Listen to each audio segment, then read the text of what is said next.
Joining the chorus of Democrats suggesting that spending money could have somehow prevented the tragic Amtrak train crash we saw in Philadelphia this week. The president's remarks came just hours after investigators discovered an 8th fatality. And despite the fact that the NTSB and other agencies are warning about rushing to conclusions on a cause here. Senator Chuck Schumer today specifically blamed this crash on a lack of funding. And watch what happened as both Nancy Pelosi and John Boehner weighed in. I just don't know why. But the Republicans have been very much against Amtrak for a very long time. Well, obviously, it's not about funding. The train was going twice the speed limit. Moments ago, I spoke with Charles Krauthammer, a Fox News contributor and author of Things That Matter, a New York Times #1 bestseller, which he has just updated.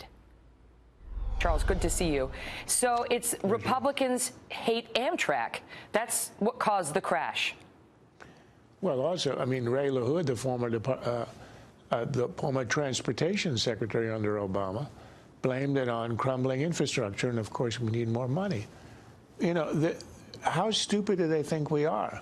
This is a train going 102 miles an hour in a 50-mile zone. This is not a crumbled problem. This is a speeding problem. This isn't an infrastructure problem. This is a personnel problem. But the knee-jerk reflexive reaction of any Democrat to anything that happens wrong in the country is throw more money at it. You get the riots in Baltimore. The reflexive answer is throw more money at the schools. Baltimore has the second highest per capita spending of any urban area in America on schools, and they are a disaster. You get hurricanes and tornadoes. What's the Democratic answer? Oh, that's global warming, climate change. You need more windmills. They have a single answer to everything. Raise your taxes, spend the money. And the other thing that is really quite remarkable about this, it was only 6 years ago, not 100 years ago, that the Democrats passed the largest infrastructure spending bill in the history of the galaxy. Even the Klingons never spent $830 billion on infrastructure. That was going to rebuild America. Remember the roads, the ports, the airports, the bridges. Well, where did that money go? But they are always at the trough again for more money for infrastructure. It shows a brain-dead liberalism that has no other answer to every other question. And you know, to steal a phrase that you use very often, how cynical to run out there literally before they'd even found all of the bodies and start using this as a reason for more money, as evidenced by a remarkable exchange that happened on the House floor between Mike Simpson and Steve Israel. Watch this. Last night we failed them. We failed to invest in their safety. You have no idea what caused this accident. And to use that as a means of supporting the last amendment, support it if you want to. But don't use this tragedy in that way. It was beneath you. And Steve Israel doubled down. He did not back off. Look, this is, I think it is scandalous and it is unseemly. It's shameful when you have an accident and you immediately rush to use it for no reason whatsoever, no logical reason, as a way to promote your agenda. It happens every time there's a crazy shooting. You know, the Loeffner shooting, the guy who shot the congresswoman, and several others in Tucson. Immediate thing was, you know, gun control, of course, or that conservatives had created a climate of hate in the country. The guy was psychotic. It was obvious from the first hour. But they always, and they do it in a way that truly, I think, is disgraceful. You don't use the dead for means like that.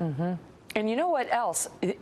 If they had a leg to stand on, because last night on the program we talked about this positive train control, something that can be installed on the tracks to perhaps override an out-of-control engineer driving a train.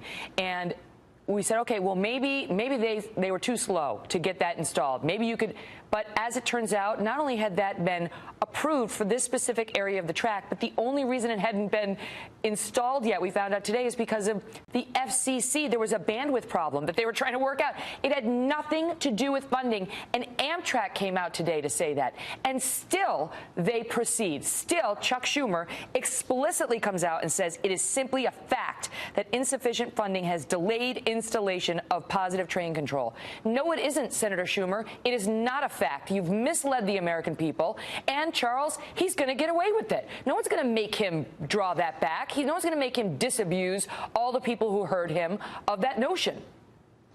Look, the president did the same thing in a slightly more subtle way, where he said, we don't know, I don't know the cause of the accident. He said this very early on. He said, but what I do know is we have to invest in infrastructure. This was not a pothole issue. This was not a bent track issue. What this was misjudgment on the part of the conductor. We'll have to find out exactly why. But it is a reflection. You know, Pat Moynihan, who was a great social scientist and was a Democratic senator, wrote in the late 1970s that liberalism had been, that the conservatives, the Republicans, had become the party of new ideas. This is after 50 years where it was the liberals with the New Deal and the Great Society, but they went brain dead. And he was saying, against his own party, that they were now reacting reflexively, resting on their laurels and giving the same answers as the mid-20th century. And Moynihan was right. When it comes to getting real answers to reforming the welfare state, updating its structures, you're not getting that from liberals like Pelosi, who say, I won't touch a hair on the head of Social Security. When it needs reform, we all know it needs reform. And it is the same. Anything happens, throw money at it. Let's talk about your book before I let you go, because it's sold more than 1 million copies. There's huge interest in it, and you've now updated it for the paperback edition. How? What is new in there? Well, what I did is the hardback, I closed it. I wrote the last part of it in August of 2013. So what I did for the paperback is I've added the writings I've done since then, and it's all on the Obama administration. In the hardback, Obama is featured in an article or two, but he's not the focus because it's about 30 years of American history.